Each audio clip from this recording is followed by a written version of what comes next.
At the promotion meeting I smiled and said, I can't wait for my raise. My husband, the boss, laughed. Raise? Oh no, I gave it to Hazel. HR confirmed I wasn't even considered. Hazel grinned, forgot to mention it. That afternoon I cleared my desk. But what I did afterward, nobody saw it coming. I can't wait for my raise, I announced to the conference room, my portfolio of achievements heavy in my hands. Jasper looked up from his phone for the first time since I'd walked in, and the expression on his face made my chest tighten. Not pride. Not approval. Amusement. Pure, undisguised amusement at my expense. Raise. He set down his phone with deliberate slowness. Oh no, Aurora. I gave it to Hazel. The conference room's fluorescent lights suddenly felt too bright, too harsh, illuminating every face turned toward me with varying degrees of discomfort and pity. Bethany from HR cleared her throat and slid a folder across the mahogany table. Her manicured nails tapped against the cover twice before withdrawing. You weren't even considered for the position, Aurora. The decision was made last week. I stood there, portfolio still clutched against my chest, watching Hazel Morrison walk through the glass doors in her new red heels. The same heels she'd shown me last month, asking if they were too much for the office. I'd told her they were perfect for making an impression. She caught my eye and offered the slightest shrug. Forgot to mention it, she said, settling into the leather chair directly across from where I stood. Before we continue, if you've ever been overlooked for a promotion you deserved, please consider subscribing. It's free and helps us share stories of women who refuse to accept less than their worth. The portfolio in my hands contained 8 months of evidence that I'd single-handedly saved this company from hemorrhaging clients. The Campbell Industries campaign alone, which I'd worked on until 3 a.m. for 2 straight weeks, had retained a contract worth $2 million this quarter. The Morrison Hotels crisis that I'd resolved before it hit the media. The complete overhaul of our digital marketing strategy that increased engagement by 340%.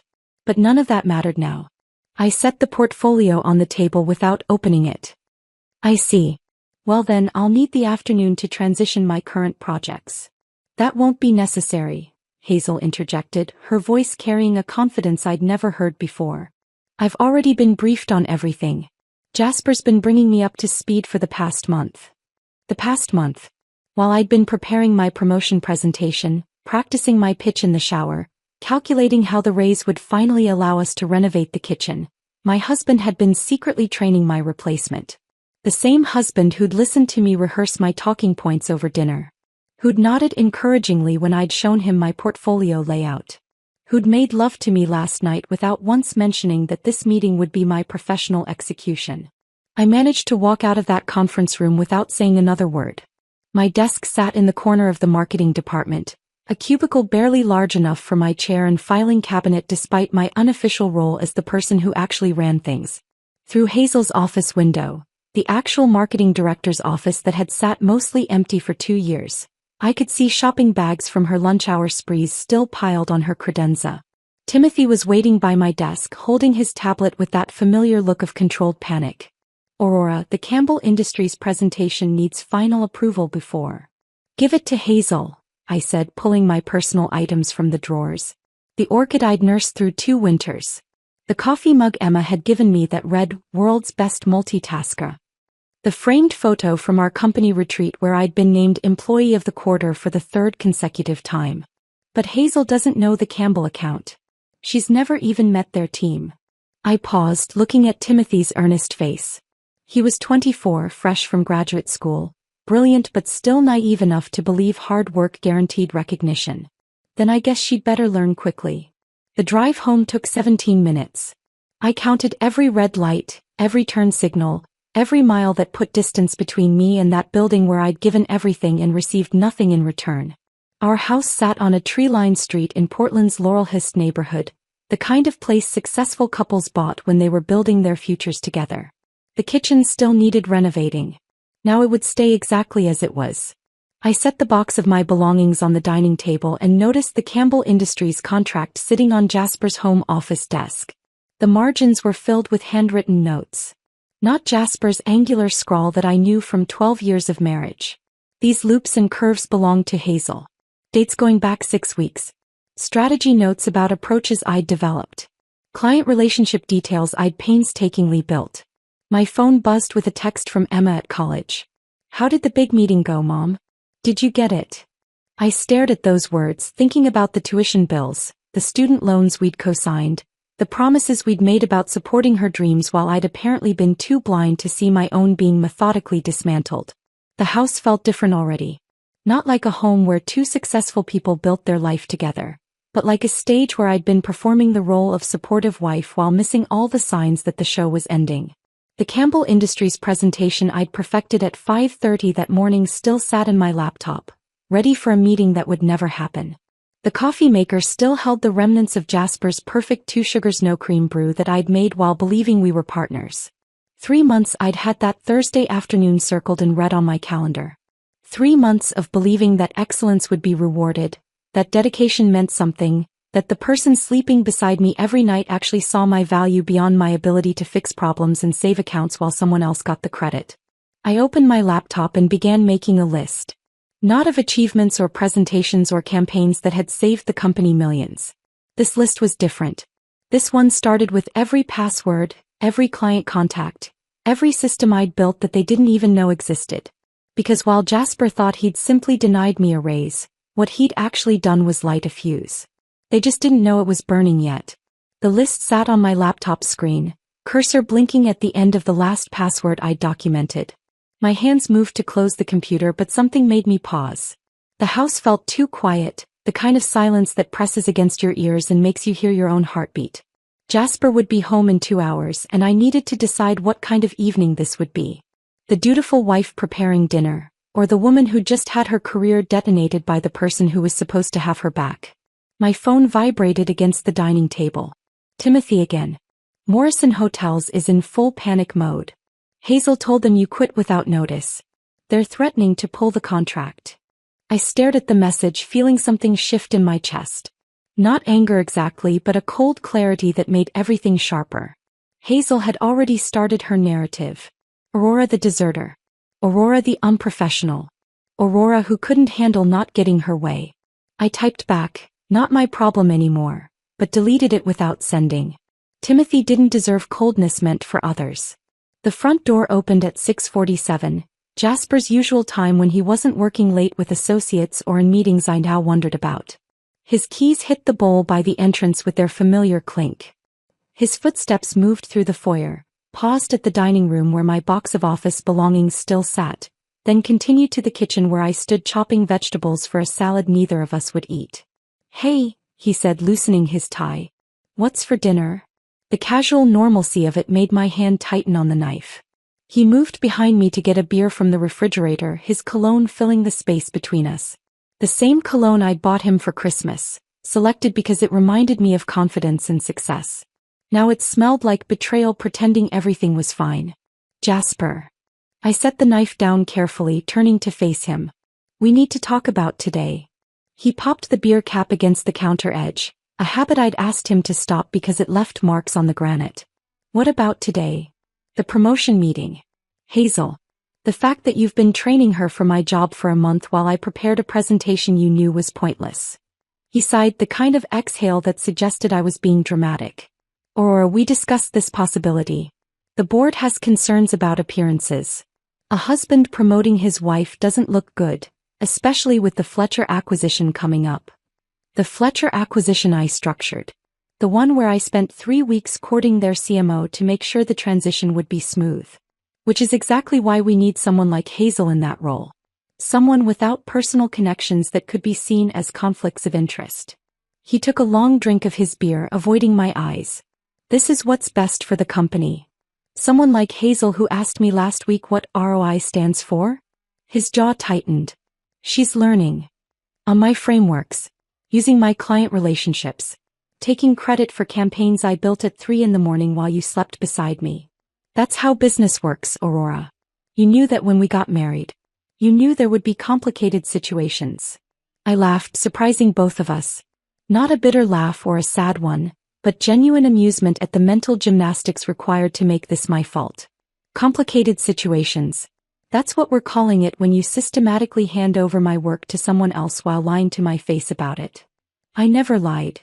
Every morning for the past month, You watched me prepare for that meeting. You listened to me practice my presentation over dinner. You made love to me last night knowing that today you would humiliate me in front of the entire leadership team. What would you call that? He set his beer on the counter, the condensation already forming a ring on the granite. I'd call it protecting you. Do you know what people say about us? About how you only have your position because of me. This way, when you succeed, it's on your own merit. When I succeed, I've already succeeded. Every campaign that's kept us profitable this quarter has my fingerprints all over it. The only thing you've protected me from is getting credit for my own work. The doorbell rang, sharp and intrusive. We stood frozen, neither moving to answer it. It rang again, followed by knocking. That's probably Margaret, I said, remembering my sister's text about dropping by with some books she'd borrowed. I'll get it. But when I opened the door, Hazel Morrison stood on my porch. She'd changed from the red heels into designer sneakers, traded her power suit for yoga clothes that probably cost more than most people's rent.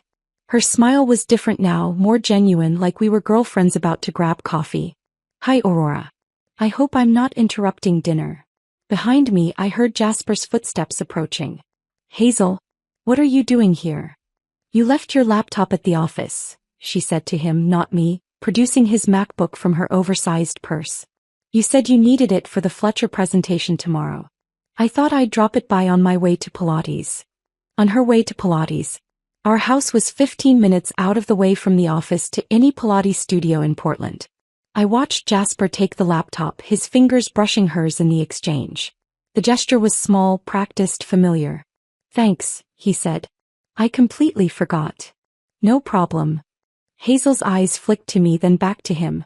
About tomorrow's presentation, should I use Aurora's deck or create something fresh? Create something fresh, he said without hesitation. We need a new perspective. She nodded, satisfied. Great. I'll see you at 7 for our breakfast meeting. Her attention shifted to me fully for the first time. Aurora, I'm sorry about today. I know it must have been unexpected. But I'm sure you understand it's what's best for everyone. The words were perfectly chosen. Not an admission of wrongdoing, not an acknowledgement of what she'd taken, just the kind of corporate sympathy that meant nothing and cost less. I could have responded with anger, with accusations, with the dozen questions burning in my throat about how long she'd been planning this, how many of my ideas she'd already claimed, how it felt to steal someone else's life's work. Tad, I smiled. The same smile I'd perfected in conference rooms and client dinners, the one that gave away nothing while suggesting everything was under control. Of course, Hazel. I understand perfectly. She blinked, perhaps expecting tears or shouting or some other display of emotion she could report back to the office tomorrow. When none came, she shifted uncomfortably. Well, I should get to class. After she left, Jasper closed the door and turned to me. See? She's trying to be professional about this. Professional, I repeated. Is that what we're calling showing up at your employee's house in workout clothes to deliver a laptop you could have survived without until tomorrow? Don't make this something it's not. But I was already walking away, heading upstairs to our bedroom. In the closet, I pulled out my suitcase, the one we'd bought for our honeymoon 12 years ago. It still had the luggage tag from Maui, faded but readable. Paradise Found, it said. I almost laughed at the irony. What are you doing? Jasper stood in the doorway, his beer forgotten downstairs. Getting some space to think. Aurora, don't be dramatic. It's just a job. I paused, holding the sweater Emma had given me last Christmas. You're right. It's just a job. And this is just a marriage where my husband orchestrates my professional humiliation while his new protege drops by our house in yoga pants. Nothing dramatic about that at all. The suitcase sat half-packed on our bed, Jasper watching from the doorway as I folded another blouse. Neither of us had slept. He'd stayed downstairs most of the night while I lay awake calculating 12 years of marriage against 8 months of lies. By Friday morning, the arithmetic still didn't balance. My phone buzzed at 6 a.m. with an automated message from IT. Your remote access has been terminated. Please contact your administrator for questions. I grabbed my company laptop from the nightstand, fingers flying across the keyboard before they could lock me out completely. The download bar crept across the screen. 8 months of emails, project files, client correspondence. Everything that proved what I'd built and what had been stolen. An email from 3 months ago stopped me cold. Jasper to Hazel, marked confidential. Aurora is too emotionally invested in her campaigns to see the bigger picture. We need someone who can separate feelings from strategy. Let's discuss your transition timeline over dinner Thursday. Thursday. I remembered that Thursday. I'd been visiting my mother in Seattle, helping her recover from hip surgery. Jasper had said he was too busy with quarterly reports to come with me. The download finished just as the laptop screen went black, access revoked. But I had what I needed. I took screenshots with my phone while scrambling eggs Jasper wouldn't eat, maintaining the bizarre normalcy of a morning routine while our marriage dissolved in real time. He sat at the kitchen island pretending to read news on his tablet, both of us playing roles in a show that had already closed. I'll stay at Margaret's for a few days, I said, sliding eggs onto a plate I knew would go untouched. This is ridiculous, Aurora. You're overreacting to a professional decision. My phone rang before I could respond. Margaret's name flashed on the screen and I almost laughed at the timing. Hey Max. Don't you hey Max me. I just saw your LinkedIn post about exploring new opportunities. What happened? And don't give me corporate speak. I'm your sister. I glanced at Jasper who'd gone rigid at his tablet. It's complicated. Can I call you back? Or wait. Before you hang up, I need to tell you something. Remember 6 weeks ago when I was downtown for that conference? I saw Jasper at Romano's with that woman from his office, the one with the red hair. Hazel. The kitchen suddenly felt too small. Romano's. They were at the back corner table, the one you always say is too romantic for business dinners. He was laughing at something he said, touching his hand. I figured you knew about the meeting, but something felt off about it. 6 weeks ago. I'd been working late on the Morrison Hotel's crisis, eating takeout at my desk while Jasper was supposedly at a board dinner. Thanks for telling me, Margaret. I'll call you later. After I hung up, Jasper's tablet lay flat on the counter, his knuckles white as he gripped the edge.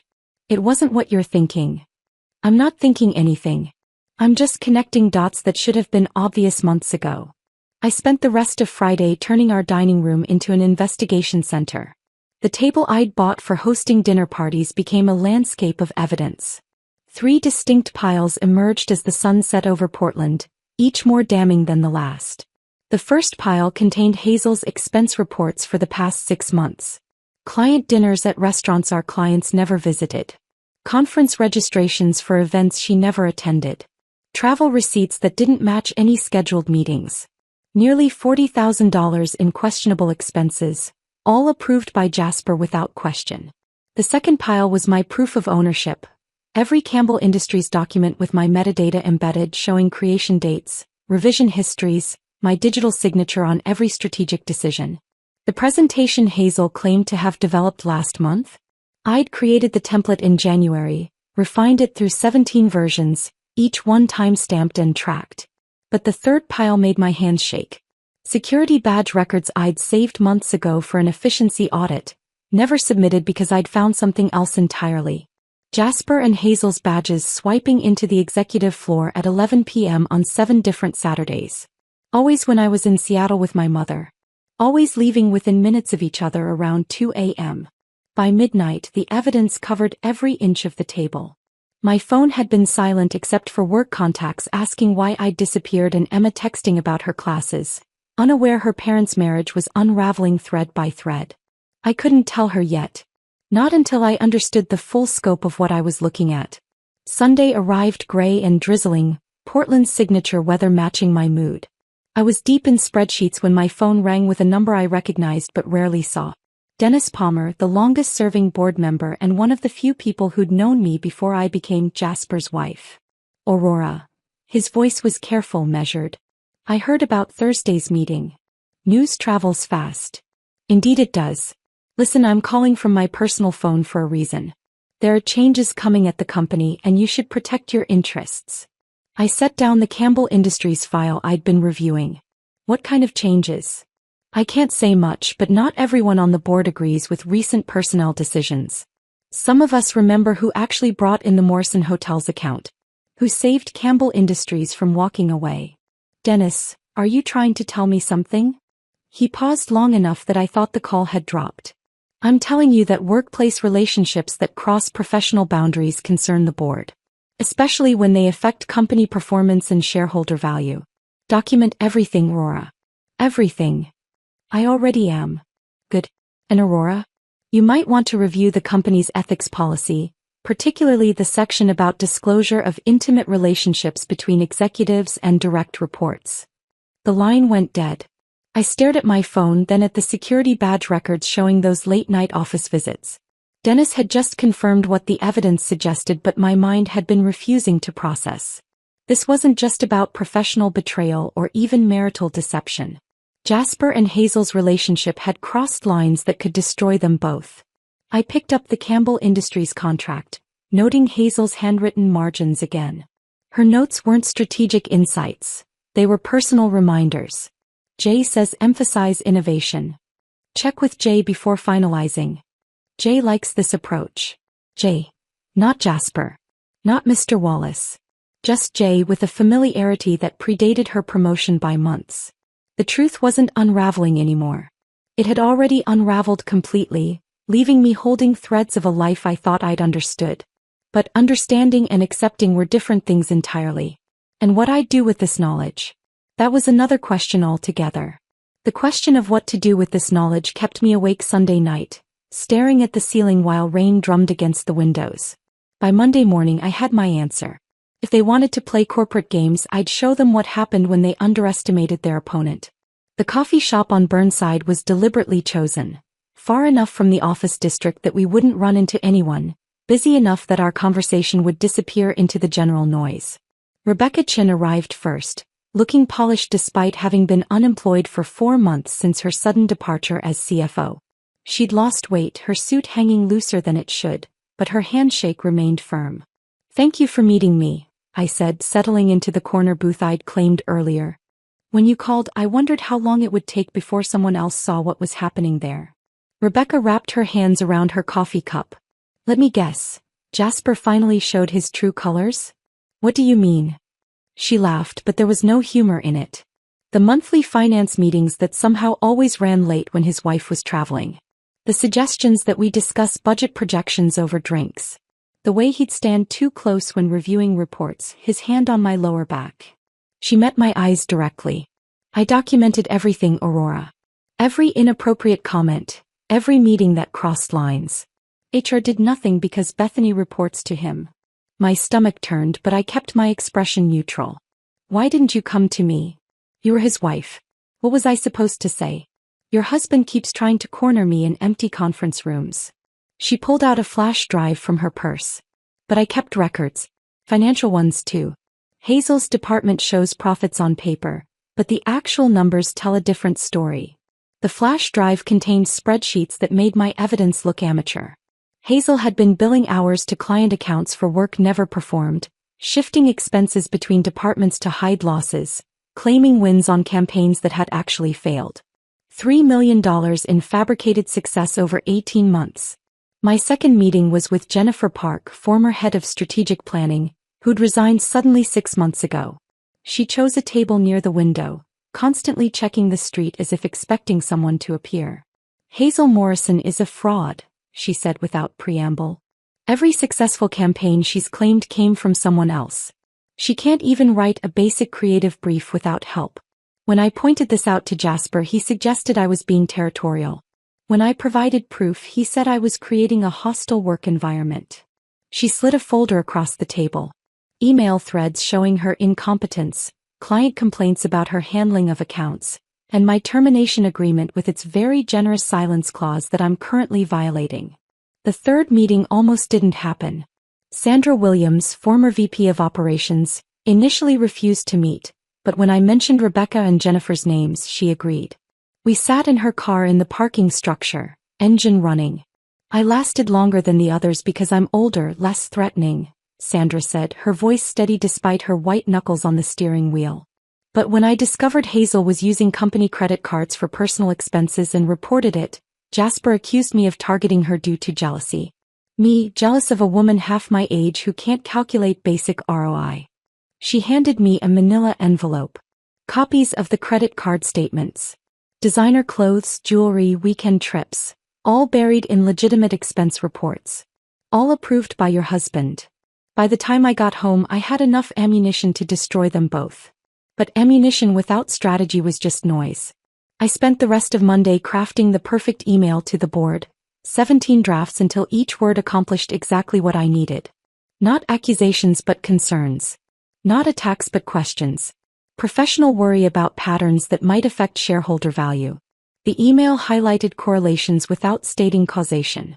Hazel's promotion timeline matched suspicious spending increases.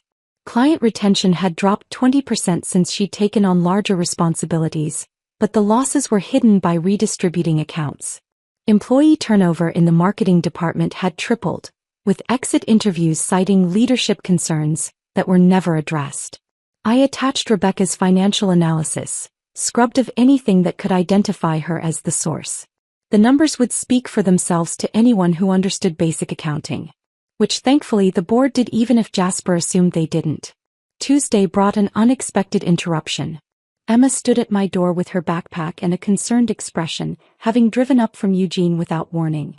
"Mom, your texts have been weird. What's going on?" I looked at my daughter, 21 years old, with her father's eyes but my determination, and made a decision. "Come in. I'll show you." She surveyed the dining room table covered in evidence, the laptop with multiple spreadsheets open, the legal pads filled with timeline notes. "Is Dad having an affair?" "Among other things. With Hazel." She didn't sound surprised. "She's always hanging around at family events, laughing too loud at his jokes. Last Thanksgiving she called him Jazzy." I wanted to throw cranberry sauce at her. "Why didn't you say anything?" "Because you seemed happy." "Because I thought maybe I was imagining things." He picked up one of the security badge reports. "But this isn't imagination, is it?" Emma spent the next 3 hours setting up an encrypted email system, a VPN, and secure cloud storage for my documents. "Computer science major, remember?" she said, typing commands I didn't understand. "If you're going to war, at least protect your communications." We worked together until past midnight, mother and daughter united in purpose. She admitted things I hadn't known. How Jasper would diminish my accomplishments at dinners, claiming my strategies were really his ideas simplified for implementation. How he told her boyfriend last Christmas that I was good at execution but needed help with vision. "You're the smartest person I know, Mom. He just couldn't stand that you were smarter than him." Wednesday afternoon found me at the grocery store, maintaining the pretense of normalcy by buying wine for book club. My phone rang as I loaded Pinot Grigio into my cart. Marcus Whitman, CEO of Meridian Global, our biggest competitor. "Mrs. Wallace? I've been following your situation with interest. We're expanding our marketing division and could use someone with your expertise." I wheeled my cart to the parking lot, rain starting to fall as I found my car. "How did you?" "Portland's business community is smaller than you think. Word travels when talent becomes available. I'm offering you the director position, but that's just the start. Bring me 3 major accounts and I'll make you VP within 6 months." Standing in that parking lot, rain streaming down my windshield, I negotiated the kind of package I'd never have dared ask for at Jasper's company. Signing bonus, equity shares, and yes, the ability to approach select clients about transitioning their accounts. "I'll take it," I said, watching the rain wash everything clean. "Excellent. Can you start Monday?" "Absolutely." The fuse was lit. The email to the board would go out Thursday night. My resignation letter was already drafted. The evidence was backed up in 3 locations. All that remained was watching it burn. Thursday night at 11:47 p.m., I hit send on the email to the board members, then closed my laptop and went to bed. There was nothing more to do but wait. The fuse had been lit, and by Monday morning, the explosion would be impossible to ignore. I woke at 6 a.m. to 17 text messages. Timothy's came in rapid succession starting at 7:43. Emergency board meeting called. Jasper looks like he hasn't slept. Linda just walked out. What is happening? Linda Martinez had been Jasper's executive assistant for 3 years, the kind of unflappable professional who could handle any crisis with calm efficiency. According to Timothy's breathless updates, she'd been called into the boardroom at 8 a.m., questioned about the security badge records, and asked to explain the numerous late-night office entries. She'd stood up, removed her company badge, placed it on the table, and walked out without saying a word. Her silence said everything. By 9 a.m., more texts flooded in from contacts throughout the building. The board had been sequestered for 2 hours. Hazel had been seen crying in the bathroom. Bethany from HR was frantically making phone calls from the lobby because she'd been locked out of the executive conference room. I made coffee in my kitchen, Emma still asleep upstairs, and opened my laptop to execute phase 2. The LinkedIn article I'd been refining for days was ready. When Merit Meets Politics, a case study in corporate leadership failure. No names, no company identifiers, just a carefully crafted analysis of what happens when personal relationships override professional judgment in executive decisions. I published it at exactly noon when I knew most professionals would be checking their feeds during lunch. The response was immediate and overwhelming. Within 30 minutes, 47 comments had appeared. Women shared stories of being passed over for less qualified male colleagues. Men described watching incompetent friends of leadership get promoted while real talent walked out the door.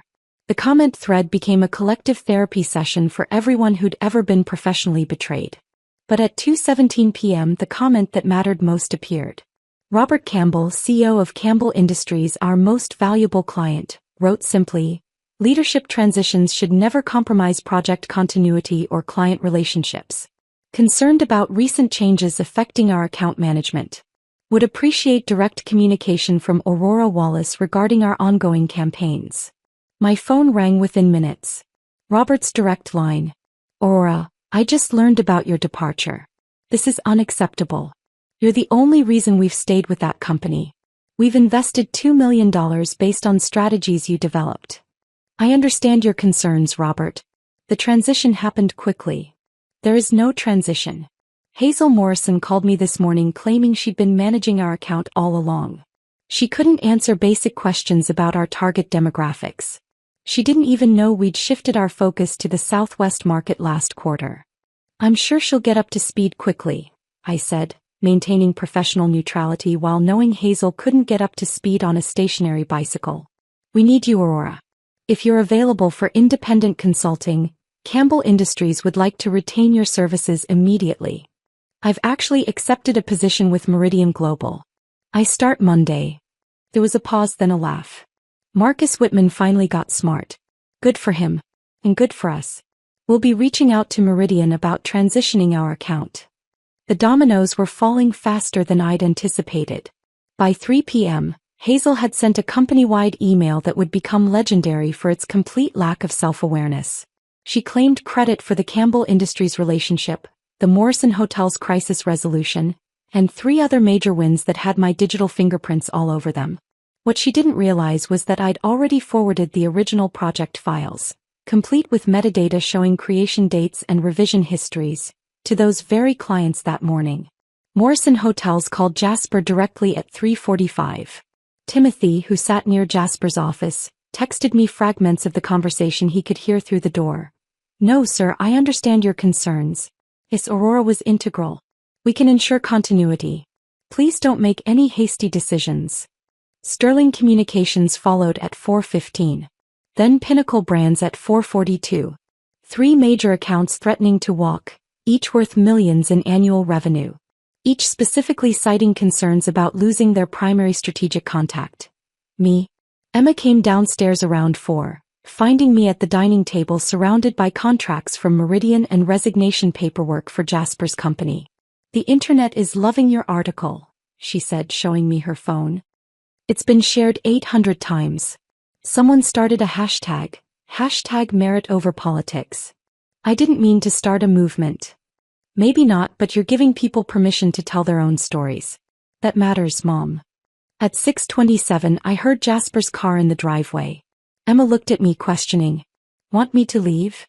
"Stay. Witness this." He came through the door like a hurricane that had exhausted itself, all spent fury and depleted energy. His tie was loose, his hair disheveled, his face the gray color of someone watching their world collapse in real time. He didn't acknowledge Emma, just focused on me with desperate intensity.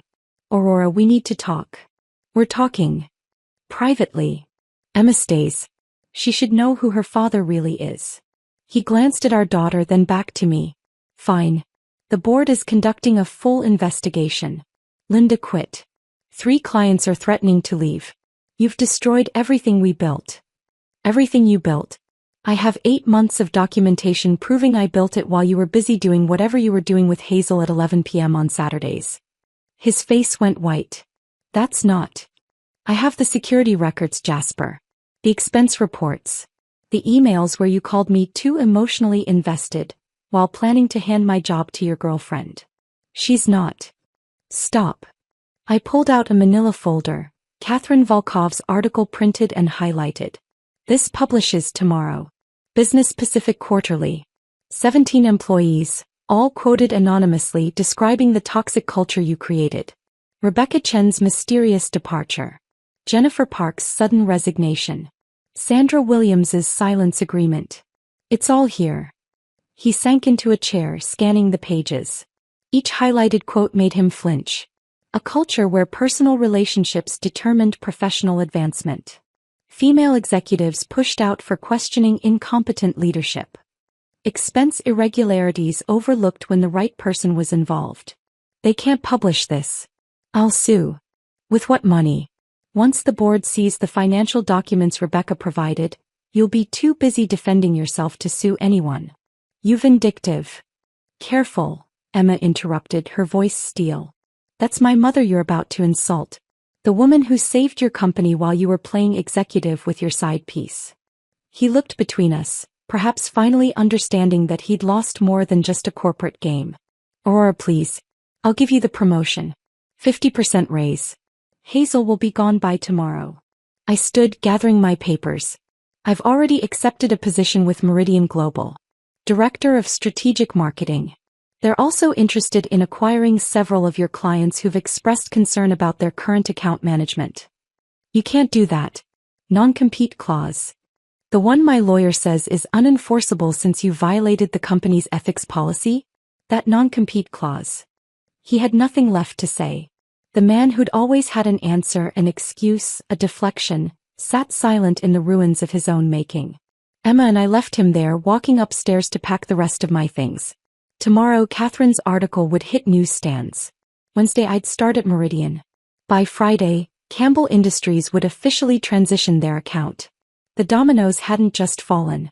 They'd created a pattern that spelled out exactly who was responsible for their collapse. Emma and I packed the last box in silence, the sound of tape sealing cardboard echoing through the empty bedroom. The house felt hollow already, 12 years of memories boxed and labeled, ready for transport to separate futures. As we carried boxes to the rental truck, neither of us looked back at the home where our family had pretended to thrive while slowly decomposing from the inside. Monday morning arrived crisp and bright, the kind of Portland spring day that made everything feel possible. The Meridian Global building rose 30 floors of gleaming glass and steel in the Pearl District, a testament to what competent leadership could build. My new assistant, David Park, met me in the lobby with a genuine smile and a tablet full of the day's priorities. Ms. Wallace, welcome to Meridian. Your office is ready on the 22nd floor. Corner suite with a view of Mount Hood on clear days. The elevator ride felt like ascending to a different life. When the doors opened, Marcus Whitman stood waiting, coffee in hand. Aurora, perfect timing. Campbell Industries signed their contract this morning. They specifically stipulated that you personally oversee all strategic initiatives. Robert Campbell called you irreplaceable. My office was everything my old cubicle wasn't. Floor-to-ceiling windows, a desk that belonged in an architecture magazine, and a sitting area for client meetings. On the desk sat a nameplate. Aurora Wallace, Director of Strategic Marketing. No one's wife. No one's afterthought. Just my name and my achievement. I sat in the leather chair, running my fingers across the smooth desk surface and pulled off my wedding ring. The thin band of white skin underneath looked vulnerable, unprotected. I placed the ring in the top drawer, next to a photo Emma had insisted I bring. Just the two of us at her high school graduation, both laughing at something off camera. No Jasper. No pretense. Just us. 3 more clients called this morning, David informed me, setting down a list. Morrison Hotels wants to discuss transitioning their account. Sterling Communications is ready to sign. Pinnacle Brands requested a proposal by Friday. Tuesday morning I arrived early to find my email flooded with messages. The Business Pacific Quarterly article had published online at midnight, and print copies were hitting newsstands across Portland. Catherine Volkov had crafted a masterpiece of investigative journalism that never mentioned names but painted a picture so clear that everyone in our industry knew exactly who and what she was describing. The article detailed a prominent Portland marketing executive whose incompetence was hidden by taking credit for others' work, supported by a company president who valued personal relationships over performance. 17 anonymous employees described a culture of fear, favoritism, and failure disguised as success. The financial analysis, carefully sourced from internal documents, showed a pattern of deception that bordered on fraud. My phone buzzed constantly. Former colleagues sending gratitude and support. Competitors offering positions.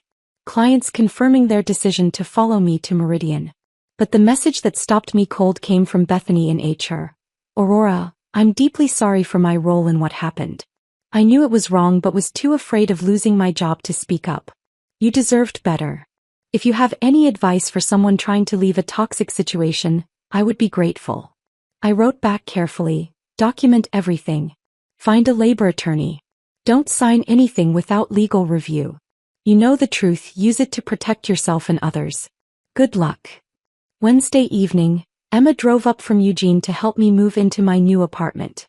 It was smaller than the house, a 2-bedroom in the Alberta Arts District, but every square foot was mine. We hung my awards on the living room wall.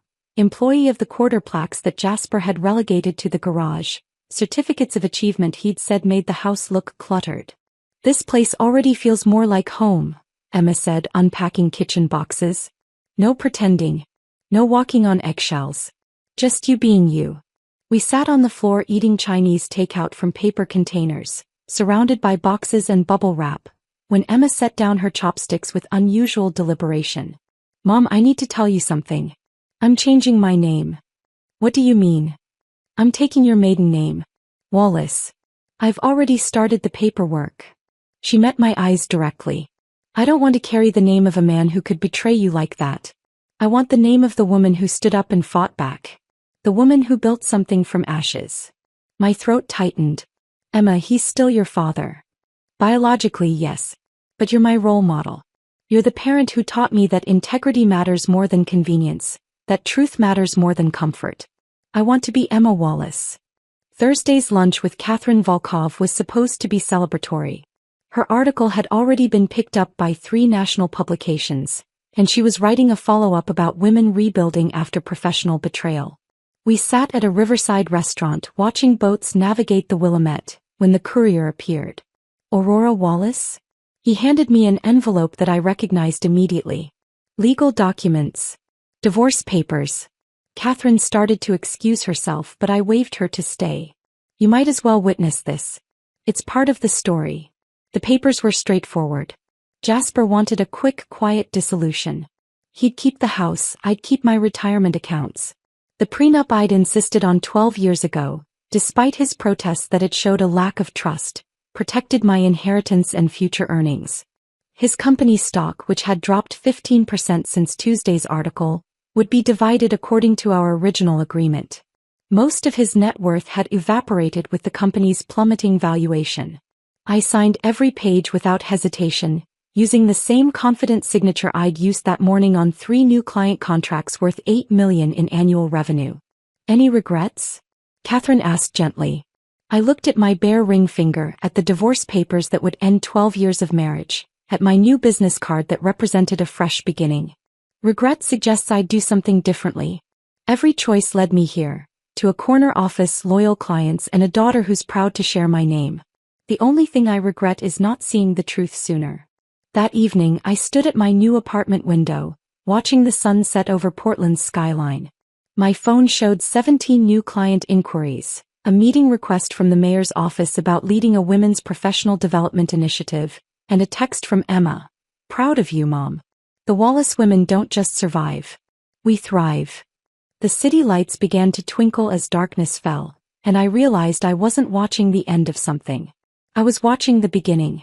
The phoenix had risen and she was just getting started. The night stretched ahead of me, Portland's lights creating constellations against the darkness. I closed my laptop, gathered my things, and headed home to my apartment where no one would judge my success or diminish my achievements. Tomorrow would bring new challenges, new clients, new victories. But tonight I would simply be Aurora Wallace, a woman who had rebuilt herself from betrayal into something stronger. 6 months passed in a blur of successes that felt earned rather than stolen. The Pacific Northwest Marketing Summit invitation arrived on a Tuesday morning in October, requesting me as their keynote speaker for the annual conference. 3,000 industry professionals would gather to hear about innovation, leadership, and building ethical corporate cultures. They wanted me to address the topic of transparent meritocracies in modern business. Standing backstage at the convention center, I adjusted my microphone and watched the previous speaker wrap up. Through a gap in the curtains, I could see the audience filling the auditorium. And there, 7 rows back on the left side, sat Jasper. His hair had gone gray at the temples, his suit hung loose on a frame that had lost weight, and his posture carried the defeat of someone who'd lost everything they'd built on lies. "Ladies and gentlemen," the announcer's voice boomed, "please welcome Aurora Wallace, Chief Marketing Officer of Meridian Global." The applause carried me onto the stage, where 3,000 faces turned toward me with expectation. The lights were bright enough that I couldn't see individual expressions, but I knew Jasper was watching. I could feel his presence like a stone in my shoe, noticeable but no longer painful. 2 years ago, I began, my voice steady and clear, I believed that hard work guaranteed recognition, that excellence would always triumph over politics, that the people closest to us would champion our success rather than steal it. I paused, letting the words settle. I was wrong. And that painful lesson taught me something invaluable. Meritocracy isn't something that happens naturally. It's something we build, protect, and defend every single day. For 45 minutes, I laid out the blueprint for creating corporate cultures where talent thrived and politics died. I shared case studies from Meridian's success, the 3 companies that had followed me and flourished, the employees who'd finally received recognition for their contributions. I never mentioned Jasper or his company by name, but everyone in that room knew the story behind the success. The standing ovation lasted 4 minutes. As I left the stage, my phone buzzed with a text from an unknown number. I recognized Jasper's new phone immediately. "Aurora, please. 5 minutes. I need to explain." I deleted it without responding. 3 days later, Marcus Whitman called me into his office. "Aurora, I have an unusual situation. We've been approached about acquiring Cascade Marketing." He paused, watching my face. Jasper's company. The irony was perfect.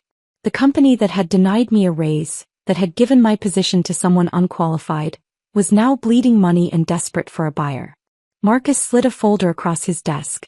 "The board wants you to lead the acquisition team. You know their assets better than anyone." The conference room hadn't changed. Same mahogany table, same leather chairs, same floor-to-ceiling windows overlooking downtown Portland. But this time I sat at the head of the table, Meridian's legal team flanking me, while Jasper and what remained of his board sat like defendants awaiting sentencing. "The terms are non-negotiable," I began, opening the acquisition folder. "Meridian will absorb your remaining profitable accounts. We'll honor existing client contracts but under new management. As for personnel," I pulled out 2 termination agreements. "These positions are redundant." Hazel Morrison's name topped the first document. According to my sources, she'd been freelancing for small businesses, barely making rent on a studio apartment in Gresham. Her LinkedIn profile showed a string of short-term contracts, none lasting more than 3 months. Jasper's name was on the second. His CEO position would be eliminated immediately, with a modest severance that would barely cover 6 months of expenses. The prenup had protected my assets, but the company's collapse had destroyed his. The house was in foreclosure. His car had been repossessed. The man who'd once laughed at my raise request was now facing financial ruin. I signed both termination papers with the same pen I'd used to pack my desk that Thursday afternoon when everyone thought I was just another discarded employee. The ink flowed smooth and final. "Aurora," Jasper's voice cracked. "Can we discuss? The terms are final. Legal will handle the transition." I stood, gathering my documents. "This meeting is concluded." That evening, my mother Helen arrived from Seattle for my official installation ceremony as CMO. We had dinner at Le Pigeon, Portland's finest restaurant, where she raised her champagne glass with a knowing smile. "I never liked him," she said simply. "Even at your wedding something felt off. The way he always had to be the center of attention, always had to diminish your accomplishments to elevate his own. Why didn't you say anything? Would you have listened? Sometimes we need to learn our own lessons, darling. But I knew you'd figure it out. You've always been stronger than you realized. She reached across the table, squeezing my hand. I suspected the affair, you know. The way that Hazel woman looked at him during your birthday dinner last year. Like a predator marking territory. And you said nothing? I trusted you to handle it your way. And look what you've built from those ashes. You didn't just survive, Aurora. You conquered. The next morning I arrived at my office at 5:30 a.m., my old routine transformed but intact. The sunrise painted Mount Hood in shades of gold and pink, a view Jasper's office had never offered. On my desk lay expansion plans for the 3 companies that had followed me from Cascade Marketing to Meridian. Campbell Industries had tripled their marketing budget. Morrison Hotels had launched a nationwide campaign that was already winning awards. Sterling Communications had gone public with a valuation that made early investors wealthy. I'd built an empire from the ruins of betrayal. Not through destruction or petty vengeance, but through excellence that couldn't be denied or stolen. Every success was earned, documented, and credited properly. Every achievement belonged to those who'd actually achieved it. My phone buzzed with a LinkedIn notification. Jasper had updated his profile, seeking new opportunities in consulting. The same platform where he'd once announced my replacement now broadcast his professional collapse. I closed the notification and opened my presentation for the morning's board meeting. 3 new clients were ready to sign, 2 more companies wanted to discuss partnerships, and Emma would be joining the team as a junior strategist after graduation. The Wallace women were building something that would last longer than any marriage, any betrayal, any attempt to diminish our light. Success, I'd learned, wasn't about the titles others gave you or the raises they denied. It was about knowing your worth and refusing to let anyone convince you otherwise. The board meeting presentation went flawlessly, with 3 new clients signing contracts worth $12 million in combined annual revenue. As I walked back to my office, the morning sun illuminated the Meridian Global lobby's marble floors, and I caught my reflection in the polished elevator doors. The woman staring back wore confidence like a tailored suit, earned through trials that would have broken someone weaker. 1 year. That's all it had taken to transform Meridian's marketing division from a competent department into an industry powerhouse. The numbers spoke louder than any promotion speech I'd ever prepared. Revenue had tripled. Client retention sat at 97%. Employee satisfaction scores in my division topped the company charts. Marcus Whitman called me into his office on a Thursday afternoon, exactly 1 year after that devastating promotion meeting. Aurora, the board met yesterday. Unanimous decision. They want you as our newest director. Youngest woman ever appointed to this position in Meridian's 40-year history. I stood in his corner office looking out at the city below. From here I could see the building where I'd once begged for basic recognition, now dwarfed by Meridian's tower. I accept, I said simply, no elaborate speech needed. My work had already said everything. The following Monday, Emma walked into my office wearing her cap and gown, holding her diploma from the University of Oregon. Summa cum laude in marketing and communications, with a thesis on ethical leadership in modern corporations that her professors called groundbreaking. She'd driven straight from her graduation ceremony to accept her position as junior analyst on my team. Ready to get to work, Ms. Wallace? I asked, using her chosen name with pride. Ready to learn from the best, Ms. Wallace, she replied, setting her diploma on my desk. Where do we start? Morrison Hotels. They're launching a European expansion and I want fresh eyes on the campaign. Your perspective matters here, Emma. Not because you're my daughter, but because you've earned this position through your own merit. We worked side by side that afternoon, her natural talent evident in every suggestion she made. She'd inherited my attention to detail but brought her own creative vision that surprised and delighted our clients. When she presented her initial concepts to the Morrison Hotels team via video conference, they immediately approved her direction. No one mentioned she was my daughter. They saw only a brilliant young strategist who understood their brand. 3 weeks later, at the Western Marketing Alliance conference in Seattle, I was reviewing my keynote notes in the speaker's lounge when I heard a familiar voice at the registration desk. Jasper stood there, fumbling with his credit card trying to pay the late registration fee. His suit was off the rack, his shoes scuffed, his entire demeanor that of someone trying to maintain appearances on a shoestring budget. "I'm sorry, sir, but your card was declined," the registration attendant said quietly. "Try it again. There must be a mistake." I watched him pull out another card, then another. Each rejection made his shoulders drop further. His consulting firm, according to industry gossip, consisted of him and 2 junior contractors working out of a shared workspace in the suburbs. His biggest client was a chain of local mattress stores. I could have walked away, let him struggle with the embarrassment. Instead, I approached the desk. "Put Mr. Wallace's registration on Meridian's corporate account," I told the attendant. Jasper turned, his face cycling through surprise, shame, and something that might have been gratitude. "Aurora, It's Ms. Wallace," I corrected gently but firmly. "Enjoy the conference." I walked away before he could respond. Later, during my keynote on building sustainable success through authentic leadership, I saw him in the back row, taking notes on a yellow legal pad. When our eyes met briefly, I felt nothing. No anger, no satisfaction, no residual pain. Just the neutral acknowledgement of shared history that no longer defined me. After my presentation, a young woman approached me, waiting until the crowd of well-wishers dispersed.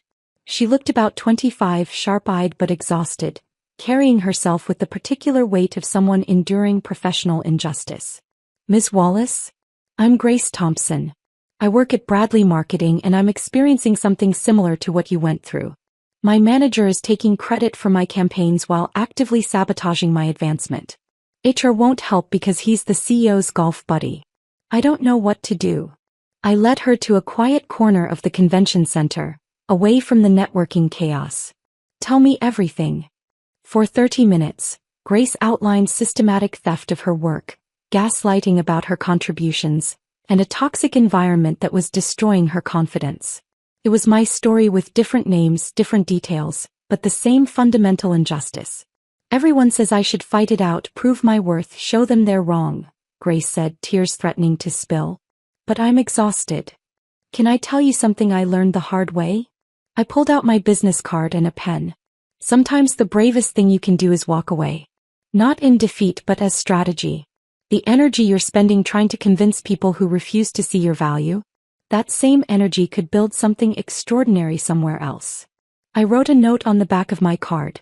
"This is Marcus Whitman's direct line at Meridian. Tell him I recommended you. We have an opening in our digital division that would be perfect for someone with your skills." "But what about my current job? Won't leaving look like failure?" "Failure is staying where you're not valued. Success is recognizing your worth and finding, or creating, environments that celebrate it." I handed her the card. "And Grace, document everything before you leave. Not for revenge but for protection. Truth has a way of surfacing when the time is right." 2 hours later, I sat in my hotel room video calling Emma, who was working late on the Morrison Hotel's presentation. "Mom, I just got an email from Robert Campbell himself. He said our European campaign concept is exactly what they've been searching for. He wants to increase the budget by 30%. That's your success, Emma. Own it." I learned from the best. Not just about marketing but about standing tall even when people try to make you small. As we talked, I looked out at Seattle's skyline, lights beginning to twinkle in the gathering dusk. Somewhere in this city, Grace Thompson was probably making plans to leave her toxic workplace. Emma was building her career on a foundation of merit and integrity. My mother was telling her book club about her daughter, the CMO and board director. The woman who'd walked out of that conference room with a box of belongings and a heart full of betrayal had transformed into something more powerful than I'd ever imagined. Not through bitterness or revenge, but through the simple act of refusing to accept less than I deserved. I opened my laptop to review the recommendation letter I'd written for Grace, ensuring it captured her potential while carefully avoiding any mention of her current situation. As I signed it with my digital signature, I realized this was my true legacy. Not the titles or the revenue or even the vindication. It was the chain of women I could help climb out of toxic situations, teaching them that sometimes the best revenge isn't destroying those who wronged you. Sometimes it's building something so magnificent that their betrayal becomes nothing more than a footnote in your success story. If this story of corporate revenge had you on the edge of your seat, hit that like button right now. My favorite part was when Aurora handed Jasper the printed article from Catherine Volkov, watching his face pale as he realized his empire was crumbling. What was your favorite moment of justice? Drop it in the comments below. Don't miss more gripping stories like this. Subscribe and hit that notification bell so you never miss an upload.